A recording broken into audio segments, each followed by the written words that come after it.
নানা উদ্বেগের পরও অনেকটা শান্তিপূর্ণভাবেই শেষ হলো আওয়ামী লীগ ঘোষিত লকডাউন। কর্মসূচির আগে বিভিন্ন স্থানে নাশকতা হলেও বৃহস্পতিবার ঢাকায় ছিল না দলটির কোনো কর্মকাণ্ড। সকাল থেকে সড়কে যানবাহন ছিল কম, সীমিত পরিসরে চলাচল করেছে দূরপাল্লার বাহন।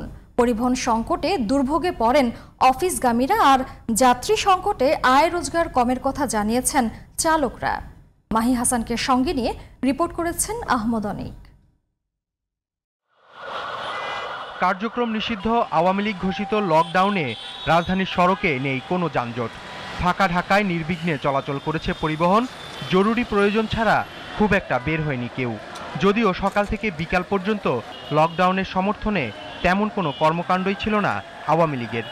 লকডাউনের সমর্থনে না বিগত কয়েকদিনের নাশকতার ভয়ে ঘরবন্দি ঢাকাবাসী, এমন প্রশ্নের প্রতিক্রিয়ায় সাধারণ মানুষ বলেন, স্বৈরাচার পালাই গেছে, তারা দূর থেকে আপনাকে আহ্বান করতেছে, আর বাংলার জনগণ সেই লকডাউন পূরণ করতেছে।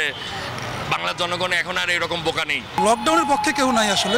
মানুষ আসলে ভয় যদি কেউ পেয়েও থাকে তাহলে আগুন সন্ত্রাসের একটা ভয় থাকে। তাদের উপর বিরক্ত, সেটা আজকে নমুনায় বোঝা যাচ্ছে যে এটা লকডাউন দিয়েছে, কোনো কিছু নাই, আতঙ্কের মধ্যে বেরোতে হচ্ছে।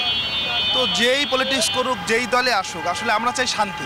বৃহস্পতিবার সকাল থেকেই অন্য দিনের তুলনায় ঢাকায় পরিবহনের সংখ্যা ছিল খুবই কম। দিনের ব্যস্ত সময়ে স্বল্প যাত্রী নিয়ে চলাচল করেছে গণপরিবহন। সিএনজি, অটোরিকশা কিংবা ভাড়ায় চালিত মোটরসাইকেলের চালকদেরও দীর্ঘ সময় অপেক্ষা করতে হয়েছে যাত্রীদের জন্য। রাজনৈতিক অস্থিরতায় জীবন জীবিকার সংকটের কথা বলেন খেটে খাওয়া মানুষরা। পরশুদিন জামাত করলো, আজকে আওয়ামী লীগ করতেছে, কালকে হেরা করবে, কিন্তু সাধারণ মানুষের সমস্যা। বক্তৃতা দিতে দেওয়ার সময় তারা জনগণের ভালোর জন্য করতেছে, কিন্তু জনগণের যে কোনটা ভালো হচ্ছে কোনটা খারাপ হচ্ছে ওরা কিন্তু বলতে পারতেছে না। ফাঁকা ফাঁকা গাড়ি টানতাছি, যাত্রী ছাড়া যাত্রী নাই, রাস্তাঘাট এক পা ফাঁকা। লকডাউনের প্রভাব পড়ে আন্তজেলা পরিবহনেও।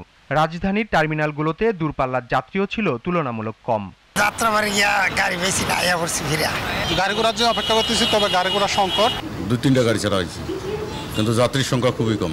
শিক্ষা প্রতিষ্ঠান খোলা থাকলেও লকডাউনের কারণে শিক্ষার্থীদের উপস্থিতি ছিল সীমিত।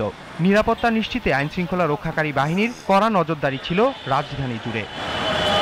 আহমদ অনিক, জিটিভি নিউজ, ঢাকা।